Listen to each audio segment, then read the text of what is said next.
How's it going, all you bitches and bros and non-binary hoes? My name is the one and only Prince of Houston, Texas, SteelSkull404, and today we'll be reacting to Goodbye Internet by the Game Theorist. I've been watching the Game Theorist for 13 years now. I've actually started watching it when the Earthbound episode came out. Let's see how long ago that was, because most of you guys know, though, my second favorite game of all time behind The Legend of Zelda Majora's Mask was Earthbound. Let's see how long ago that was. Earthbound, 12 years ago, actually, I've been watching it. Because when this game first came, like when the game became more mainstream and more popular, I got into it. It was so much fun, like legitimately, like so much fun. I didn't get a chance to beat it yet. I didn't beat Gygas, but it was still a really fun game. I was really happy to play it during the entire time. I hope he talks about that during this one. This is gonna be like a blind reaction to it. I've not watched it at all yet, but I really see how it goes though. But Game Theorist was really my childhood. It was like just watching Matt Pat. Honestly, Gaijin Goomba was my favorite though because I love Japan, all that different jazz though. So I loved watching him primarily though, but I did enjoy the Game Theorist, though, all the FNAF videos, and there's a lot of them. I did like watching all those though. So without further ado, let's just react to this. Let's see how it goes. It's not clickbait. On March 9th, I will be hosting my last Theory episode, at which point... March 9th? That's like in 2 months. Wait, what day is it today? Yeah, it's literally in 2 months. Today's the 9th. Like January 9th. Damn, 2 months left. I'll be handing off the channels to someone else. There it is. That's it. Send tweet. We're all done here. That's all you need to know, right? Oh, wow. Fuck. Forgive me, by the way, if I'm a little bit more disorganized than usual. Normally, I would want to script out something like this pretty precisely, but with an announcement like this, I wanted to bring it back to just us. There's no one else in the room. There's no teleprompters. There's no nothing. It's just the way that this whole thing started. That's crazy. Like how normally like his different like Matt chats are scripted. I always thought they were unscripted, and he just ranted. Conversation between us. And sorry that I keep getting emotional about this. I'll try not to, but it's a big deal. You know, like if you think about it, this channel is Steph and my first child, really. Before we had Ollie, before we had Skip, Catbat, like it was this. This was our baby. This channel has been going for 13 years. I think in total it's somewhere around like 1,200 theories. And only half of those are FNAF. Shocking. I know we actually did stuff that wasn't FNAF related, but this has been a literal third of my life. And I'm gonna miss you. I miss this. I value what we have here. I value this conversation, this openness, this relationship that we share. And I'm sad that I won't be able to see you every week. Which then I guess prompts the question of like, why? Why am I doing this now? Why am I making this announcement today? Why am I walking away from the channels? Well, to be honest, it was Tom Scott. You can blame Tom Scott. Tom did his farewell video, and I'm like, huh, well, he was able to do it. I want to be able to fly away in a helicopter. Obviously, that's not it. But really, my reasons for making this announcement today is probably largely the same as Tom's reasons, or Seth Everman's, or Captain Sparkles, or Papa Meats, or Stampy Longheads. Like, there's a lot of these videos that are coming out these days, and there's going to be a lot more happening throughout this year. Steph and I have known this video would be coming for the last 3 years. That was a good video. We weren't sure it was necessarily going to be today. We didn't know exactly when it would fall, but we knew it was going to happen eventually. That's why over the last couple of years we've been staffing up so much. That's why we partnered with a larger company to help run the channels. That's why we've been spending so much time outside of this box training up the team to make the best videos that they can, because we knew that we couldn't do this forever. We knew that. That's debatable. Most of his videos haven't been that good though. I haven't been keeping up with the theorists for a while now, but like most of the theorists have like not been good. So I do like call me nostalgia baiting, but like I did like the older videos, the older Matt Fat. Like I think those videos are like they aged like fine wine, while these newer ones are like there's some dimes in there, but there's also been some pennies. So like, well, that's debatable. Honestly, we didn't want to do this forever. For as much as I love you, and I love overthinking things, and I love theorizing, I don't love late nights. I don't love the fact that Steph and I have been work first for over a decade, where I'm sitting down at dinner with my best friend, and we're talking about business logistics, or we're talking about animatronic toes. I miss the days where I could just sit down on the couch with her and play video games, and it's not for content. Or I'm playing a game, and I'm not thinking about what theories are going to come out of that. I miss it. So that's a big reason. That was a big one right there. But also just the internet. Yeah, that must be crazy though. Just constantly like if a new game comes out, you gotta like think about which theory can like go. It's like I know there was a Kirby theory that I saw from a different YouTuber a while back ago, showed up in my recommended feed because I watched the game theory about like how Kirby's like in this new world and it happens to be like a post-written Earth or some shit like that though from like the new Kirby game. So yeah, it's like just having to overanalyze just every game that like comes out and you have to play it like in full like completionist style and just like think of theories. That must be crazy though. He has to be experiencing burnout honestly after 13 years. It's changing. My life has changed in the last 13 years. I mentioned Valley before. He's the coolest little dude. He's getting older by the minute. And I watch him, and he has so much fun.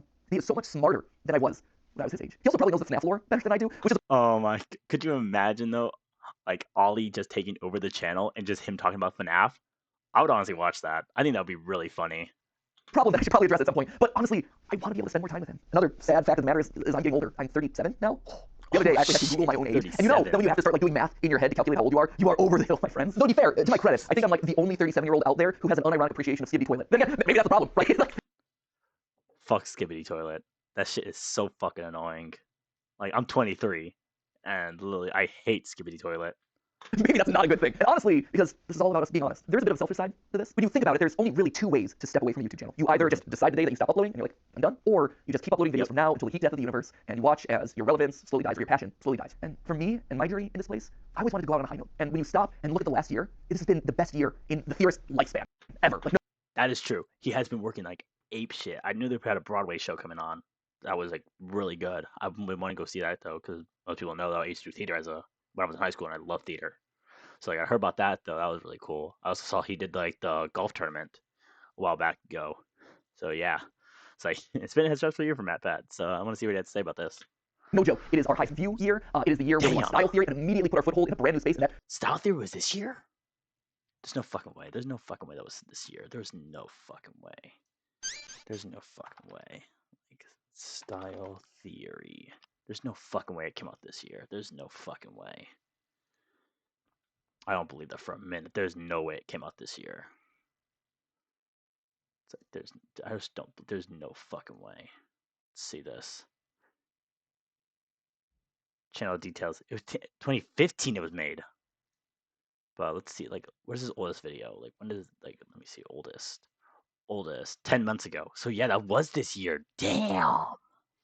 Time by fast, but it was like actually registered as a channel in 2015 though. How did no one like lore files? took off, and now we're one of the top style and fashion channels on YouTube, and that kind of completes the trifecta so of, hey, crazy, we now though. have a top channel. Literally, 10 months, he's already one of the most like highest fashion channels out there. That's insane. In 4 different verticals that are completely different, and no other YouTuber really has ever been able to do it to that scale. That's amazing. This is also the year where I was able to meet you guys at our Broadway show. I was able. Told you, Broadway show. Still want to see it. I'm about to do a review on that. I really want to go see that. To play at the PGA and show that, hey, YouTubers aren't particularly good at all, but they can make your event relevant for like a couple of minutes. It was over the year, like I the Streamy Awards, and it wasn't cringe. I mean, to be fair, the Streamy Awards are always a little bit cringe, but it was the right amount of cringe. When I pull up videos of all my favorite creators, and I watch them, and all of a sudden I start hearing people just casually dropping, that's just a theory. Just a theory, a game theory. Now this is... That's just a theory, a game theory, just constantly. I hear it everywhere now. It's so funny just seeing that. It's like, dang, he's mainstream now. It's just a theory, people. At the end of the day, it's just a game theory. That's just a theory. A Freebird theory. Also a lot of lore, so if you're a big theory head, proceed at your own risk. I did not know about this theory. What's a theory? Okay. That right there, that is incredible. And that's the note that I want to leave on. And that's how you just know it's the right time. All of those reasons coming together, saying, hey, this is the moment. And it's hard to say, because change is scary. Change is hard. But yeah, that must be so emotional for him just to like leave after 13 years. Sometimes the right decision isn't the easy decision. The easy decision would just be to carry on doing this and do FNAF Part 332. But that would be the right decision. Please I think the best don't. way to explain it is with a video game analogy. Feels appropriate, right? Whoa, it's game theory. Ha! Get it? Check the game part of it off. But the way I like to think about it is Earthbound. I think I made it pretty clear. Called it. It's like both him and MapHat, we both love this game. Like it's such a fantastic game, honestly. It's so good. If you haven't played it, like actually play Earthbound. Or hell, like leave a comment on my video to see if you want me to play Earthbound in full. Like I would gladly play Earthbound full. I'm currently working on my Majora's Mask videos right now though, because I don't really want to live stream them though, because like it takes a lot of time to just like grind through all the different parts though. So I'm just trying to like play through the game, edit it, get all that jazz out for you guys. Hopefully that should come out within the next week or two. I'm still going through it. I'm still at the Woodfall Temple. I'm still at that one though, and I still haven't edited it in full yet. So look out for that. Clear over the years, that is without question my favorite game of all time. Sans Nest, all that, you're all familiar with that. But what you might not be familiar with at this point is how the game ends. That's at the end of game out Earthbound, after you save the world, everything opens up to you. You can revisit every single location that you've been to. You can talk to every NPC that you met on your journey. And it's this incredible moment as a gamer. You see just how many lives have been impacted thanks to your journey. And then after spending as much time as you want talking to all those people, you end up back home. You go back to where it all began, where you were just a kid, waking up in bed and starting your adventure. And even though your mom's there, and your dog's there, and your weird telephone dad's there, it feels different. Telephone dad, so funny. Honestly, that meme's everywhere too. Like, sure, this is still a place of love and acceptance and comfort and security, but you just don't quite fit anymore. Because you just traveled the world, you made all these new friends, you are different, you grew up, and your relationship to this place grows up, it evolves. In case you can tell, I'm Ness, which I guess also means that I'm also Sans, but I was also Ness in the FNAF movie, which just opened up all sorts. Yo, okay, so I was watching the FNAF movie with my parents, and they know nothing about FNAF though. They mainly watched it for me. And I was like, I remember telling them the whole lore bits of like FNAF like in not even 5 minutes. I literally brushed through Matt Pat's entire timeline video in 5 minutes. Not even. Just to explain them the lore of FNAF. Just be like, yo, this is what you have to understand, because you're not going to enjoy it unless you like play the games or like watch the theories. I'm looking at you game reviewers leaving FNAF a bad score, honestly. Play the damn games or watch the game theories on their entire lore videos. So like I did that though, and I was honestly like jumping out of my seat when I saw Matt Pat be like, yo, like he's Ness, the little not convenience store restaurant guy, and he's like, hey, it's just a theory. I was like, yes, like my childhood was like on the big screen, fantastic. Honestly, it was like one of the best experiences I've seen in a movie in a while. So cool. Sorts of weird canons. I have a thumbnail on that one. So anyway, there you have it. That is why I'm leaving. I hope you can understand. That obviously begs the question of like, what happens to the channels? Well, for the next 10 weeks, we're gonna have ourselves a big old going away party. If Unis Honest taught us anything, it taught us that you probably shouldn't use urine for a personal.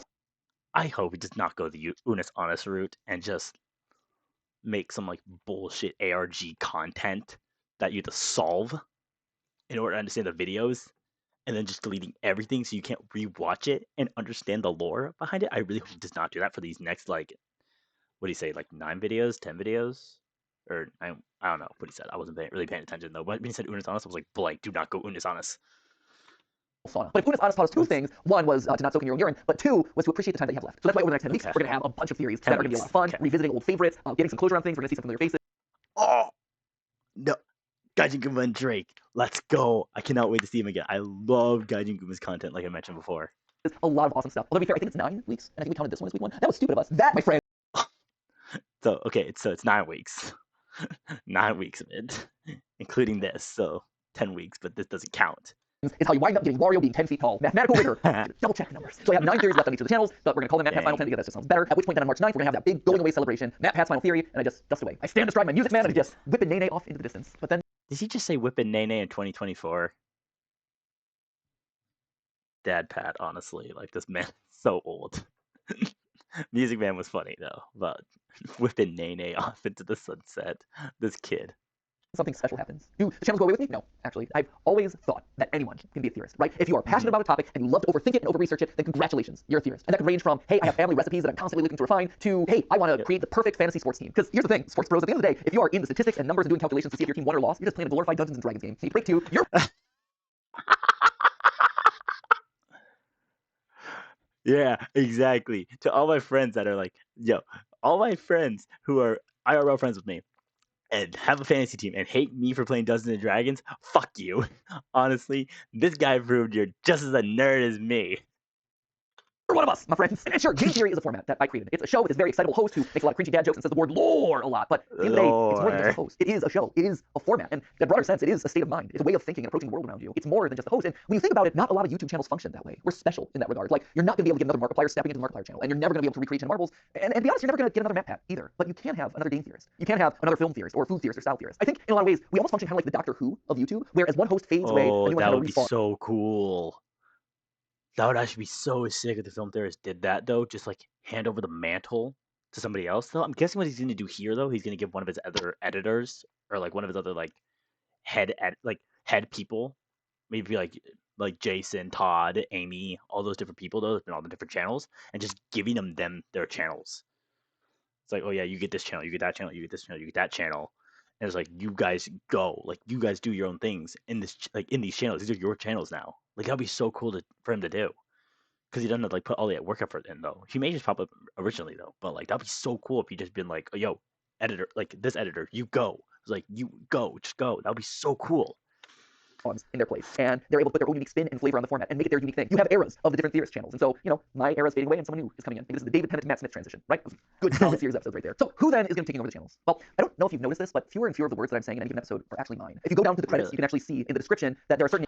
Oh yeah, okay, so I'm guessing Tom is taking over for Game Theorist. Then I think that's what he's saying. That I'm appearing more and more frequently. Like, yeah, I'm listed on every single one as a writer because I touch every single script, I polish it in my voice, but in all honesty, the bulk of what I'm saying is coming from someone else. It's their research, it's their work. Why should they have to filter their creativity through my voice? I've always envisioned these channels as a place where we can spotlight all sorts of creators. I mean, it even goes back to the original URL of this channel, right? It isn't Game Theory, it was always the Game Theorists, because this was a place where you can find a lot of like-minded creators, all with a passion for gaming and education. That's why we had the partner shows like Gaijin Goomba with Culture Shock, or Drake with Smash History, or Ryder with Brief History, or Austin with the Science, and Lee with the Breakdown. They were all... I just want to say this now, though. I hated Austin. Every time I saw a Game Theorist video and it was Austin, I hated it. Because I'm like, this guy's voice is so annoying. He just sounded so smug to me. I don't know why. I just hated Austin's voice. Like, his videos were good, don't get it twisted. But, like, his voice just pissed me off. I don't know why. I still can't tell you why. I hated it back in the day. All here because we all had a similar goal, to educate people through the lens of gaming. And then YouTube pivoted and then made it so that way doing a channel in that style doesn't really work anymore, but we still try to keep that ethos alive by making sure that we're regularly covering small indie projects. Stuff like OnlyCans, like Mandela Catalog, like Owo. OnlyCans, oh my god. OWO, see? I learned. But if we're doing that for all these other creators, why aren't we doing it for the creators on our own staff who have been in the trenches doing the research, writing these words to deliver to you over the last couple years? I've been fortunate. I have been so blessed to have this platform available to me that you've given me over the last 13 years. But I think now it's time to pass it on to the next generation. It's time to get someone else. But I realize I'm getting off track here. So back to the question, who's taking over? First off, it's not going to one person, but rather 4. I would not wish my schedule on anyone. Called Like, it. sure, I'm willing to not sleep for the last 13 years of my life, but I Called it. feel like as old man YouTube passing this along to the next generation, I should probably do my best to try and make it more sustainable for them. It's also going to people that you're already familiar with. You see them showing up in shorts, you've seen them here on the couch with me for GT Live, you've sometimes seen them washing their hair with me in my own shower. Don't read too much into that, but it is accurate. Most importantly though, they're each an expert in their own individual subject matter. And they've been spearheading the creative of the channels for the better part of the last year. And I think what's maybe most fascinating about all of this is that each of the 4 of them come to us from a completely different angle. You know, so for instance, you have Lee, right? Lee's gonna be taking over film theory, and Lee has been Ooh, Lee's gonna be over film theory now. That's gonna be a good choice. Like I've seen his edits and I've seen his language in the credits. It's like he's. I can't wait for Lee. Let's see he does. Like that's gonna be really good. Lee's top notch. Good choice. with us for 10 years. 10 years. It's crazy. I believe he was actually editor number 3 for the channels. We had Ronnie, and then we had writer Foot of a Ferret, and then we had Lee. I think his first theory that he ever worked on was Rosalina's Peach's daughter. Peach is dead. One of my all-time favorite episodes that we've ever Peach done is on the dead. channel. And over time, he rose up. He had his own show on the channel here. He had Breakdown, which were these just beautiful documentaries that were edited in such an incredible way. And since then, he's been spearheading a lot of the creative on both the writing and the visual side. And then, of course, The Star Trek video was so good. Just seeing, that was good episode, great episode. And this is the Amy, I'm assuming. I see you over style theory. so you have Amy over on Style Theory, and Amy is actually a very different case here. When she first approached us, I think it was 6 years ago, she didn't know about the channels. All she knew was that she wanted to learn everything that she could about digital video, and that Theorist was kind of the place that you went to learn that stuff. Like, we were the best when it comes to analytics and optimization and programming and things like that. She got in, and she just devoured everything that we threw at her. So much so that she eventually got to the point where she was so good that she was consulting the largest mobile game company in the world based off of the stuff that we were working on here in studio. Incredible. Damn. And all of that while being responsible for packaging somewhere around like 500 episodes across all the channels. And then she helped me and Steph brainstorm Style Theory for 2 years before the channel eventually launched, hoping that maybe one day we'd be able to rise to the hosting role for it. And now here it is. And then, of course, we have Santi and Tom. Santi over on So Santi's taking over food and Tom's taking over game. Food Theory and Tom over here on Game Theory. And Okay, cool. That's gonna be interesting to see.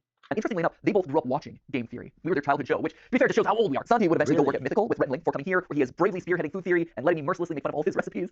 He's much better than I give him credit for. I just like giving him a hard time. And then Tom, he worked at Prime Disney Cake? and Fox, Need to watch but he that. knew all along that he wanted to be here, right? Like, this was his aspirational goal. He wanted to write here. He emailed us a cold email outreach. We just miraculously saw it, decided to audition him, and he crushed it. His first episode that he worked on was actually watching every single installment of the Pokemon anime to calculate Pikachu's level. And to be fair, that was his pitch. Like, Ooh, damn.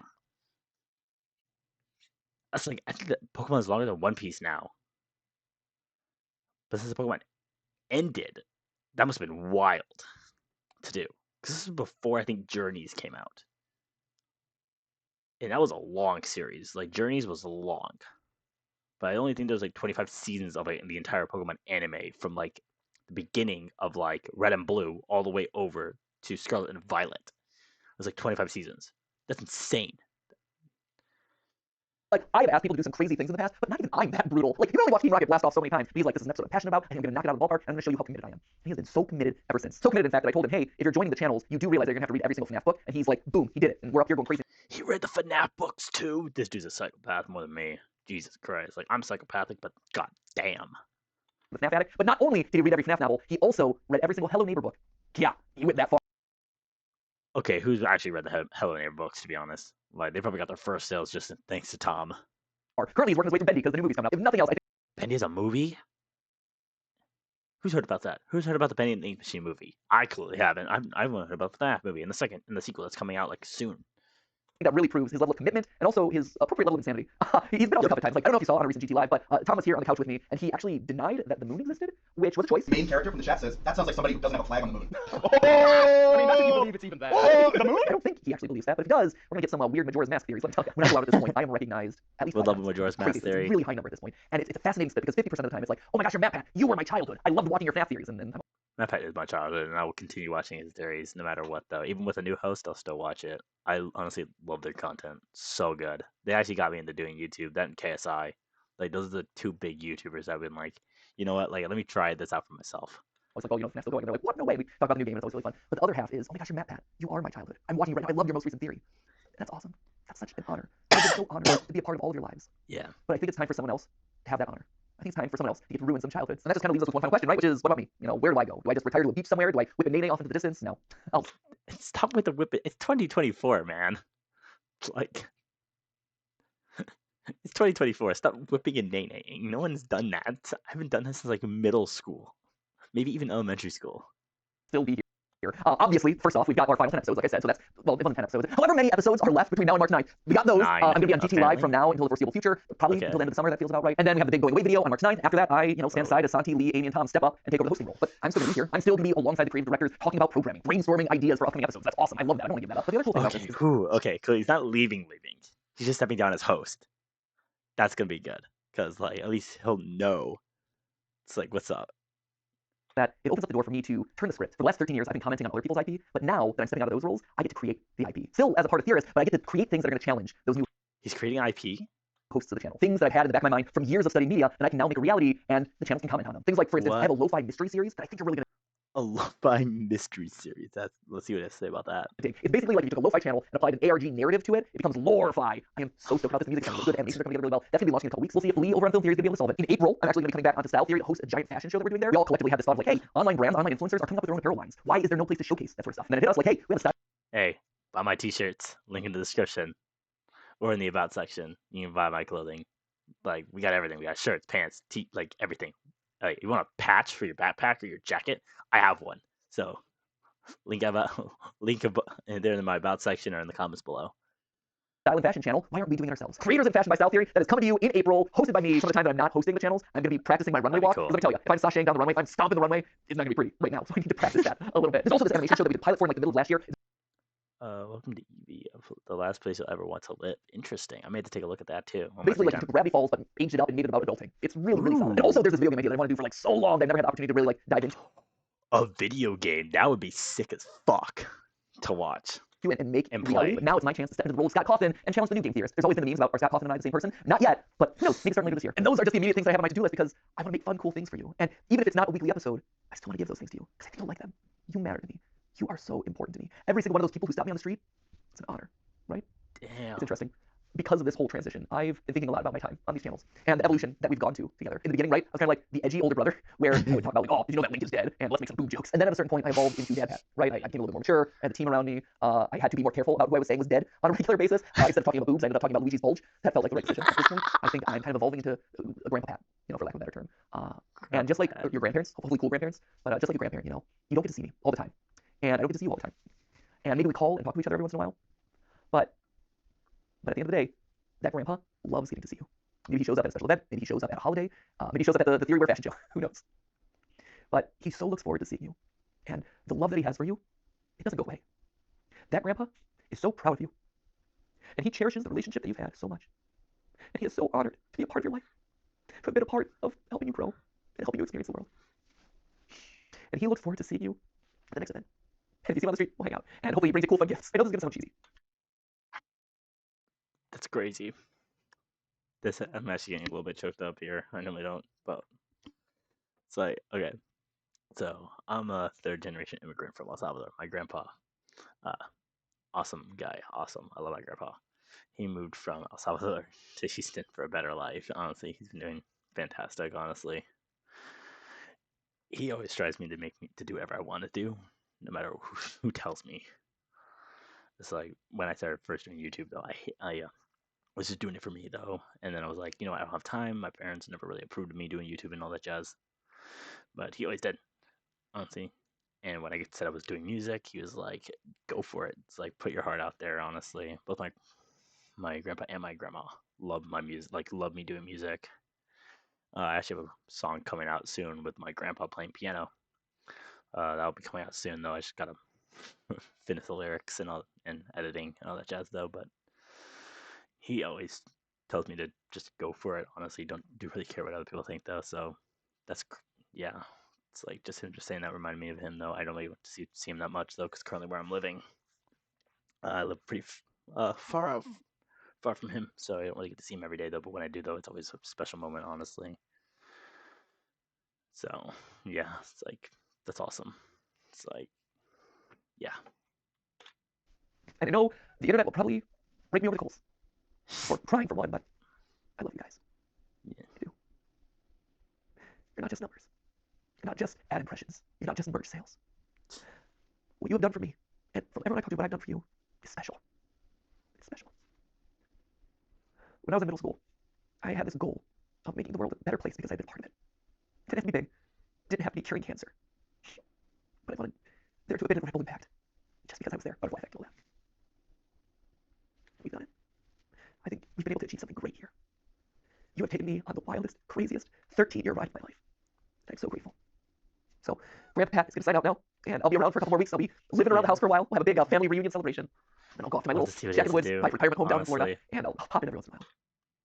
I cannot wait to see what he has left, though. I hope he goes out with a bang, like a bang, like a lot of good videos. Anyway, at this point in my notes, I had it written that we're going to start a countdown clock of that, like, final 10 episodes, final 9 episodes, so start that. I don't know what it's going to look like yet. Dang. Seeing that number is just so small to me. Because, like, sure, it's 2 months, but, like, just seeing that, though, to have, like, what time with MatPat left until he steps down as the host, is small. Hopefully the editors don't rip off Unisonus too much. If they do, I hope they change it. 9 theories remain. With Majora's Mask. And with that, I'm going to say, for one of the final times, not the final time, but one of the final times, as always, my friends, remember, it's just a It's theory. just a theory. A game theory. Thank you. Thank you for watching. Thanks for watching. That's crazy. That's actually insane. I cannot wait to honestly what MatPat has left. I honestly think he's going to do great things with this. But it is going to be sad to see MatPat go. Honestly, he's been such a charismatic host for the Game Theorist and just every other Theorist channel. But we'll see what he has left in store. So thank you all for watching and reacting with me. And this is SteelSkull404 signing out until the next time I'm live. Deuces, y'all. Yeah.